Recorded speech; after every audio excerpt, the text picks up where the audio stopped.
जय हिंद दोस्तों। स्वागत है आपका मेरे चैनल स्टडी 100.1 पर। तो आज का हमारा टॉपिक है शिशु नागवंश के बारे में। तो मगध साम्राज्य में आज हम पढ़ने वाले हैं शिशु नागवंश के बारे में। अगर आप चैनल पर नए आए हैं तो प्लीज़ चैनल को सब्सक्राइब कीजिए, वीडियो को लाइक कीजिए और कमेंट कीजिए। तो चलिए वीडियो को देर न करते हुए स्टार्ट करते हैं शिशु नागवंश के बारे में। तो शिशु नागवंश का जो समय था वह क्या था? शिशु नागवंश का समय 413 से लेकर 345 ईसा पूर्व तक था। कितना था? 413 से लेकर 345 ईसा पूर्व तक इसका समय काल था। तो शिशु नागवंश मगध पर शासन करने वाला चौथा राजवंश था। जो मगध साम्राज्य में जो राज करने वाला शिशु नागवंश था वह कौन सा स्थान प्राप्त करता है? चौथा स्थान प्राप्त करता है, यानी वह चौथवा वंश था जो कि मगध साम्राज्य में आया था। तो शिशु नागवंश में कुल 6 राजाओं द्वारा क्या किया गया था? राज किया गया था। कितने राजाओं द्वारा? 6 राजाओं द्वारा राज किया गया था, जो कि 413 से लेकर 345 ईसा पूर्व तक माना जाता है। कितना? 413 से लेकर 345 ईसा पूर्व तक, यानी 68 वर्षों तक इन्होंने शासन किया। कितने वर्षों तक? 68 वर्षों तक इन्होंने शासन किया। शिशु नागवंश की स्थापना 413 ईसा पूर्व में शिशु नाग के द्वारा की गई थी। किसके द्वारा की गई थी?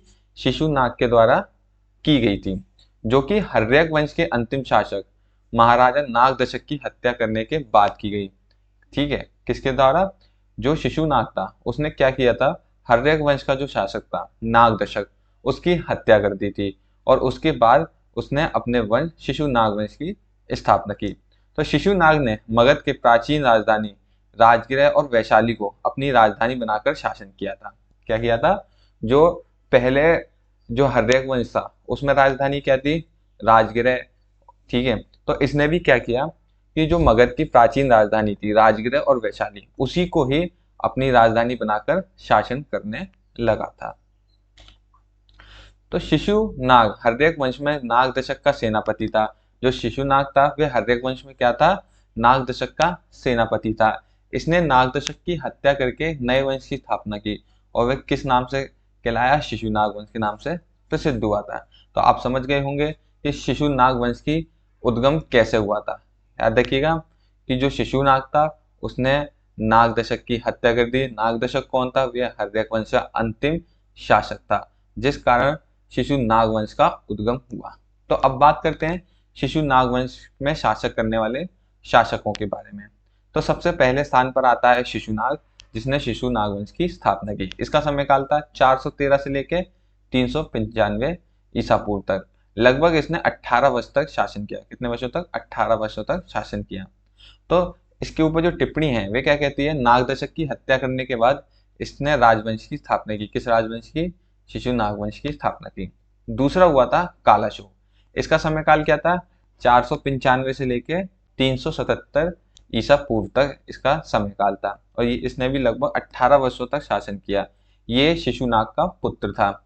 उसके बाद है क्षेम धर्मन। इसका समय काल था 377 ईसा पूर्व से 365। इसका समय काल लगभग 12 वर्ष का था और ये कालाशोक का पुत्र था। चौथा था छत्रोजस। इसका समय काल था 365 ईसा पूर्व से लेकर 355। ये लगभग 10 साल तक इसने शासन किया और ये क्षेमवर्धन जो क्षेमधर्मन था उसका पुत्र था। अगला था नंदीवर्धन। इसका समय काल 355 से लेकर 349 ईसा पूर्व तक था और ये किसका पुत्र था? छत्रोजस का पुत्र था। अगला है महानंदी। इसका समय काल 349 से लेकर 345 ईसा पूर्व तक रहा, जो कि 4 वर्ष तक इसने शासन किया।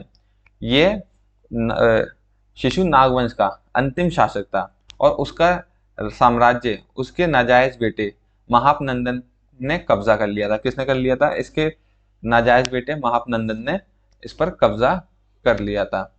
ठीक है, अब हम जो इस वीडियो में पढ़ने वाले हैं वे शिशुनाग और कालाशोक के बारे में पढ़ने वाले हैं, क्योंकि एग्जाम में मोस्ट इंपॉर्टेंट इन्हीं दो से क्वेश्चन बनते हैं और इतिहास में लगभग इन्हीं दो के सही तरीके से प्रमाण मिल पाए हैं। तो एग्जाम में सबसे ज्यादा इन्हीं दोनों को पूछा जाता है। तो चलिए स्टार्ट करते हैं शिशुनाग और कालाशोक के बारे में। तो शिशुनाग का जो समय काल था वे 413 से लेकर 395 ईसा पूर्व तक था। कितना था? 413 से लेकर 395 ईसा पूर्व तक था। शिशुनाग ने मगध से लेकर बंगाल की सीमा और मालवा तक विशाल भूभाग पर अधिकार कर लिया था। कहाँ से? बंगाल की सीमा से मालवा तक इसने काफी क्षेत्र पर अपना अधिकार कर लिया था। शिशुनाग ने सर्वप्रथम मगध के प्रबल प्रतिद्वंदी राजा अवंती को अपने राज्य में मिलाया था। याद रखिएगा, इसने जो उस समय मगध के बाद दूसरा प्रतिद्वंदी राज्य था वे कौन सा था? अवंती। तो इसने क्या किया था? उसको अपने राज्य में भी मिला लिया था। तो मगध की सीमा पश्चिम मालवा तक फैल गई और वत्स को मगध में मिला लिया। तो अवंती के बाद किसको मिला लिया था इसने? वत्स को अपने राज्य में मिला लिया था। तो वत्स और अवंती के मगध में विलय से पाटलिपुत्र को पश्चिमी देशों से व्यापारिक मार्गों के लिए रास्ता खुल गया था। ठीक है, अवंती था जिस कारण पहले तो ये अलग था, तो जब इसने अपने राज्य में मिला लिया तो इसके व्यापार के मार्ग और भी बढ़ गए, जिससे मगध साम्राज्य का और भी अधिक विस्तार होने लगा था। मैंने आपको बताया था पिछली वीडियो में कि जो लोहे के आविष्कार से 16 महाजनपदों का अधिक उदय होने लगा था, इसी से इनके समय काल में भी काफी वृद्धि हुई थी। तो जो इनका उद्गम का जो प्रमुख स्रोत है वे क्या था? लोहे का आविष्कार। तो याद रखिएगा, व्यापार किन पर टिका हुआ था? लोहे के आविष्कार की वजह से टिका हुआ था। तो पश्चिमी देशों से क्या बढ़ गया था? इसका व्यापार का रास्ता खुल गया था। तो बाद में शिशुनाग की 395 या 394 ईसा पूर्व में इसकी मृत्यु हो गई थी। ठीक है, कब हुई थी? 395 या 394 ईसा पूर्व में इसकी मृत्यु हो गई थी। कई किताबों में 395 भी बताया गया है और कई में 394। तो आपको अगर एग्जाम में इन दोनों में से कोई भी ऑप्शन मिले तो आप उस पर टिक कर सकते हैं।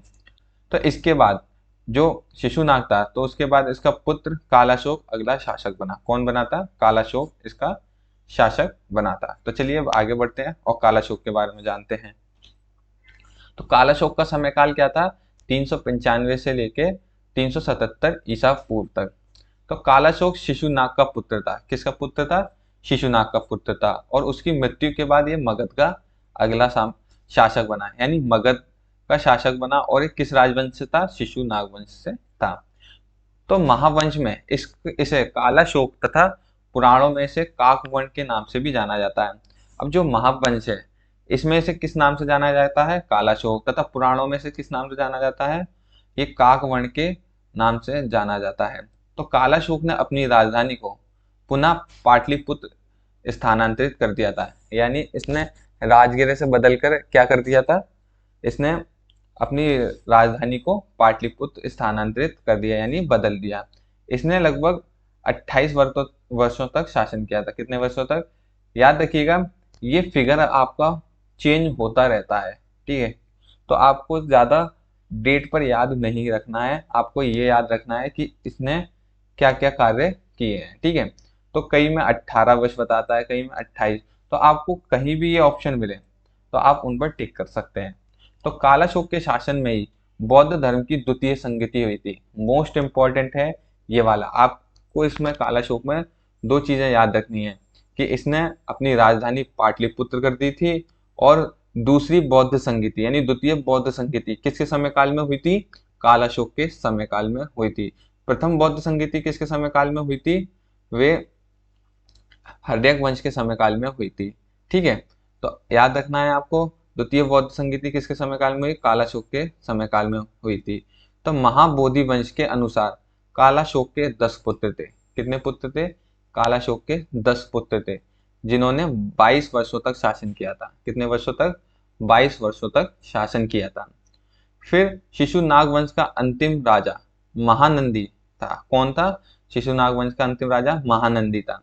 344 या 345 ईसा पूर्व में उसके नाजायज बेटे महापनंद ने उसकी हत्या कर दी। ठीक है, तो जो महानंदी था उसके नाजायज बेटे ने क्या कर दिया था?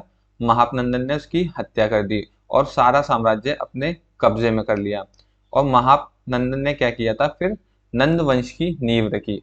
तो इसी के साथ शिशुनाग वंश का अंत हो गया और नंद वंश का उदय हुआ। ठीक है, क्या हुआ था? नंद वंश का उदय हुआ।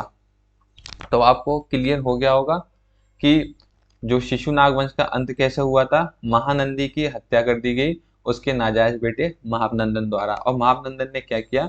नंद वंश की स्थापना की। तो ये था आज की हमारी वीडियो में शिशुनाग वंश के बारे में।